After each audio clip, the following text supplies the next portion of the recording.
আমার চ্যানেলে তোমাদের সকলকে স্বাগত। আজ আমরা ক্লাস 6 এর রায়ান মার্টিন প্রশ্নবিচিত্রা থেকে ভূগোলের তৃতীয় পর্যায়ক্রমিক মূল্যায়নের দশম স্কুল সলভ করব।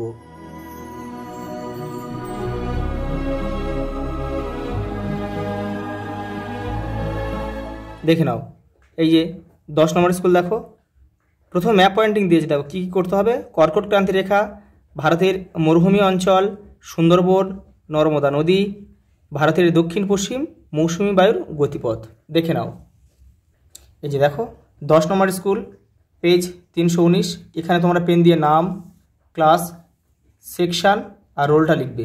আর পুরো ম্যাপ পয়েন্টিংটা কিন্তু তোমরা পেন্সিলে করবে। আমি তোমাদের ভিডিওটা বোঝার জন্য কিন্তু পেন দিয়ে করছি। প্রথমে দেখো কি দিয়েছে, প্রথমে দিয়েছে কর্কট ক্রান্তি রেখা। এই যে ভারতের ঠিক মাঝ বরাবর দেখো এই যে কর্কট ক্রান্তি রেখা বিস্তৃত হয়েছে, দেখো এটা হচ্ছে একের দাগ। 2 দিয়েছে দেখো থর মরুভূমি, এই যে রাজস্থানের ঠিক পশ্চিম দিকে রয়েছে থর মরুভূমি। তারপরে দেখো 3 দাগে দিয়েছে সুন্দরবন, এই যে আমাদের পশ্চিমবঙ্গের একদম ঠিক নিচে রয়েছে দেখো সুন্দরবন। এই দাগ নম্বর কিন্তু দিতে হবে। দেখো পরেরটা দেখো কি বলেছে, 4টা দিয়েছে দেখো নর্মদা নদী, এই যে এই তীর চিহ্ন দিতে হবে, নদীটা কোন দিক থেকে কোন দিকে প্রবাহিত হয়েছে। আর লাস্ট দিয়েছে কি দেখো দক্ষিণ পশ্চিম মৌসুমী বায়ুর গতিপথ দিয়েছে। এই যে আরব সাগর, এটা হচ্ছে দক্ষিণ দিক, এটা পশ্চিম দিক। দেখো এই হচ্ছে আরব সাগর এই বঙ্গোপসাগর থেকে ঠিক কিন্তু এইভাবে কিন্তু মৌসুমী বায়ুগুলো এই গরমের এই বর্ষার সময় কিন্তু এইভাবেই যায়। আর এই বায়ু প্রবাহটাই কিন্তু আমাদের বর্ষাকালে কিন্তু বৃষ্টিপাত ঘটায়। দেখো 2 দাগে কী বলেছে দেখো, সঠিক উত্তরটি নির্বাচন করে লেখো। তোমার দেশের মধ্যে দিয়ে কর্কট ক্রান্তি রেখা গিয়েছে। একটি মহাবৃত্ত হলো নিরক্ষরেখা। পৃথিবীর আবর্তন গতিবেগ সবচেয়ে কম হচ্ছে 90 ডিগ্রি দক্ষিণ। পরেরটা দেখো, সূর্যোদয়ের আগের সময়কে বলা হয় উষা। শীতের সকালে কোন দিকের জানালা বন্ধ রাখতে ইচ্ছা করে? উত্তর দিকের। কারণ কি, শীতের সময় উত্তর দিক থেকে শীতল হাওয়া বয়, সেই জন্যে। প্রদত্ত যে অক্ষরেখায় সূর্য লম্ব হবে কিরণ দেবে, তা হলো দেখো সবচেয়ে কম যেটা মান সেটাই হবে দেখো এখানে 15 রয়েছে। 15 থেকে যদি আরও কম থাকতো তো কিন্তু সেটাই হতো। পরেরটা দেখো, জলবিদ্যুৎ, সৌরবিদ্যুৎ, জোয়ার ভাটা শক্তি, বায়ু শক্তি একটি প্রচলিত শক্তি। আচ্ছা, একটা প্রচলিত শক্তির নাম বলতে বলেছে, কিন্তু এখানে যেগুলো আছে সবই কিন্তু অপ্রচলিত শক্তি, সেই জন্য কিন্তু এই উত্তরটা কিন্তু হবে না। এখানে হবে, এখানে একটা নাম আমি লিখে দিচ্ছি তাপবিদ্যুৎ। এইগুলো কিন্তু একটাও হবে না কিন্তু, ঠিক আছে। পরেরটা দেখো, 50 কিলোমিটার দূরের কোনো জায়গায় দূষণহীনভাবে যেতে হলে তুমি চড়বে কি? সাইকেল। সাইকেলে যাওয়া যাবে, কিন্তু দেখো দূরত্বটা কত, দেখো 50 কিলোমিটার, এই জন্য কিন্তু উল্লেখ করে দিয়েছে, সেই জন্য কিন্তু সাইকেলটা কিন্তু হবে না। 50 কিলোমিটার দূরত্বটা কিন্তু অনেকটা দূরত্ব। দেখো তাহলে হবে কি, তাহলে হবে ট্রেনে। পরেরটা দেখো, শব্দ দূষণের ফলে সৃষ্ট রোগ হলো উচ্চ রক্তচাপ। প্রদত্ত যেটি আবহাওয়ার উপাদান নয় সেটি হলো অ্যালবেডো। আর বাদবাকি যেগুলো আছে সবই কিন্তু আবহাওয়ার উপাদান। দেখো পৃথিবী এই পশ্চিম থেকে পূর্ব দিকে কিন্তু আবর্তন করছে। তোমার রাজ্যে দেখো, তোমার রাজ্য বলছে তোমার রাজ্য কোথায়, মানে কোন অঞ্চলের অন্তর্গত। দেখো প্রিয় সমভূমির অন্তর্গত হবে কিন্তু। বলছে কোন রাজ্যে সাঁওতাল সম্প্রদায় দেখা যায় না, এটা হচ্ছে হিমাচল প্রদেশ হবে। আর এই 3 রাজ্যে কিন্তু দেখা যায় সাঁওতালদের দেখা যায় কিন্তু। দেখো পরেরটা দেখো, ভারতের জলবায়ু উষ্ণ ও আর্দ্র প্রকৃতির। পরেরটা দেখো, একটি পশ্চিমবাহী নদী হলো তাপ্তি। আর এইগুলো কিন্তু সবই পূর্ববাহিনী নদী, মানে এরা বঙ্গোপসাগরে পড়েছে, আর এই তাপ্তি হচ্ছে আরব সাগরে গিয়ে পড়েছে। তোমার জেলায় যে ধরনের স্বাভাবিক উদ্ভিদ দেখা যায় তা হলো দেখো ক্রান্তীয় পাতাঝরা। পশ্চিমবঙ্গে আছে ক্রান্তীয় পাতাঝরা। পরেরটা দেখো, মাটিতে জল দাঁড়িয়ে থাকা প্রয়োজন যে চাষের জন্য তা হলো পাট। এখানে ধান হলেও কিন্তু ধানটাও হতো। তোমার স্কুলের দক্ষিণ দিকে কি রয়েছে, এটা তোমরা নিজেরাই করবে। তোমাদের স্কুলের কোন দিকে কি আছে সেটা তোমরা নিজেরাই ভালোভাবে বুঝবে, তোমরা এটা করবে। দেখো সঠিক উত্তরটি বুঝে লেখো। দেখো উষা যদি সূর্যোদয় হয় তাহলে গোধূলি কী হবে? সূর্যাস্ত। পরেরটা দেখো, ধান যদি খাদ্য ফসল হয় তাহলে পাট হবে তন্তু ফসল। তন্তু ফসল। পরেরটা দেখো, খাসি গারো। দেখো এখানে এখানে কি দিয়েছে দেখো, বাংলা হচ্ছে পশ্চিমবঙ্গ, মানে একটা রাজ্যের নাম দিয়েছে। তাহলে খাসি গারো কোথায় অবস্থিত? মেঘালয়। এটা পাহাড় কিন্তু, মেঘালয়। আমাদের এখানে একটা রাজ্য আছে, মানে এখানে একটা রাজ্য করতে হবে। ব্যারোমিটার হচ্ছে বায়ুর চাপ মাপা হয়, তাহলে অ্যানিমোমিটারে কী মাপা হয়? বায়ুর গতিবেগ। গতিবেগ এখানে লিখতে হবে, বায়ু লিখতে হবে, বায়ুর গতিবেগ।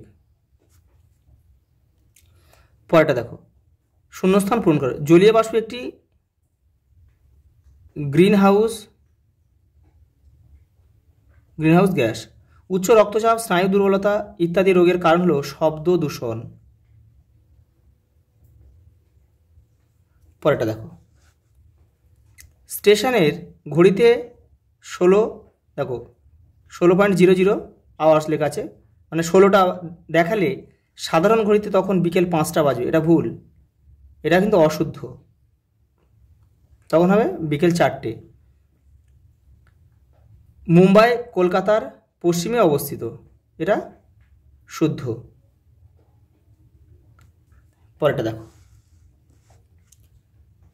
উপকূল কাকে বলে? দেখো উপকূল যে অঞ্চল বরাবর স্থলভাগ সমুদ্রে মিলিত হয় তাকে উপকূল বলে। পরেরটা দেখো, পশ্চিমবঙ্গ ছাড়া বাংলাদেশের সীমানা ছুঁয়ে রয়েছে এমন একটি রাজ্যের নাম লেখো। দেখো আমি 3টে রাজ্যের নাম লিখে দিলাম। দেখো, আসাম, মেঘালয়, ত্রিপুরা, 3টে মুখস্থ করবে। পরেরটা দেখো, এই যে এই যে ছবিটা রয়েছে, এই চিত্রে মেঘাচ্ছন্নতার পরিমাণ কত? দেখো এটা পুরোটা যদি 100 ধরা হয় তাহলে দেখো এটা হবে 25%, মানে আংশিক মেঘলা। পরেরটা দেখো, তোমার দেশ কোন গোলার্ধে অবস্থিত? উত্তর গোলার্ধে অবস্থিত। পরের প্রশ্ন দেখো, পৃথিবীর কক্ষপথ ও কক্ষতল কাকে বলে? দেখে নাও, এই যে এখান থেকে এই পর্যন্ত লিখবে। দেখো পরেরটা কি বলেছে, দেখো সাইলেন্স বোর্ড লাগানো থাকে এমন দুটি জায়গার নাম লেখো। দেখো, স্কুল, হাসপাতাল। হাসপাতালের সামনে কিন্তু এই সাইলেন্স বোর্ড লাগানো থাকে। এটি লাগানো হয় কেন? কারণ কি, স্কুল, দেখো স্কুল হচ্ছে একটা পঠন পাঠন জায়গা, সেখানে সবসময় যদি গাড়ির হর্ন বাজানো হয় তাহলে কিন্তু ছাত্রছাত্রীরা পড়ায় অমনোযোগী হয়ে পড়বে। আর হাসপাতাল হচ্ছে, দেখো হাসপাতালে থাকে কারা? হচ্ছে অসুস্থ ব্যক্তিরা, সেখানে যদি হর্ন বাজানো হয় তাহলে কিন্তু সেই অসুস্থ ব্যক্তিদের আরও ক্ষতি হয়ে যেতে পারে।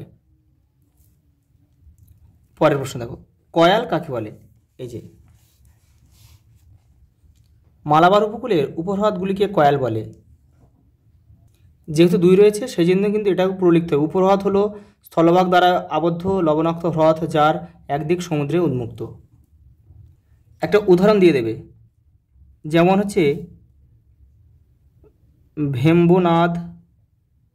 ভেম্বনাদ কয়াল, তাহলে কিন্তু ফুল মার্কস পেয়ে যাবে।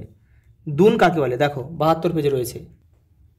এই যে দেখো, শিবালিক ও হিমালয়ের মাঝের সংকীর্ণ উপত্যকাকে দুন বলে, যেমন দেরাদুন। উদাহরণটা দিয়ে দেবে।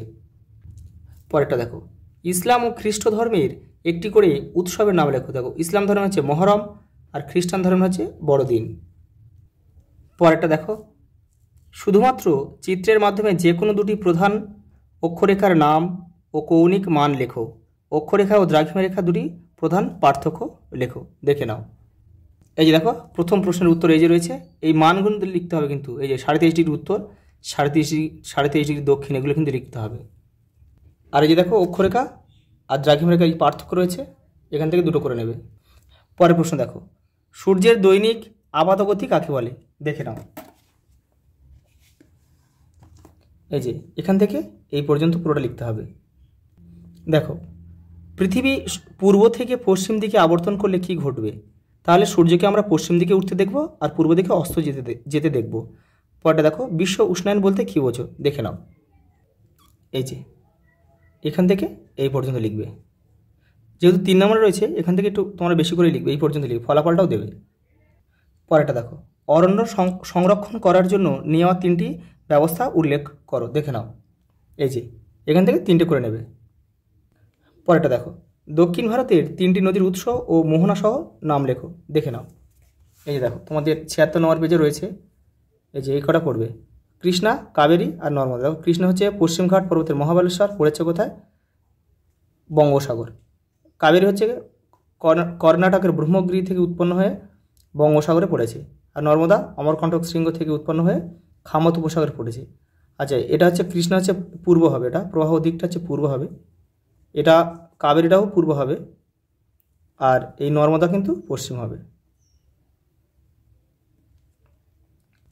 দেখো পরেরটা দেখো, সমভাবাপন্ন ও চরমভাবাপন্ন জলবায়ু বলতে কী বোঝো? সমভাবাপন্ন জলবায়ু হচ্ছে যে গরমের সময় খুব গরম হয় না, আবার শীতের সময়ও খুব শীত পড়ে না।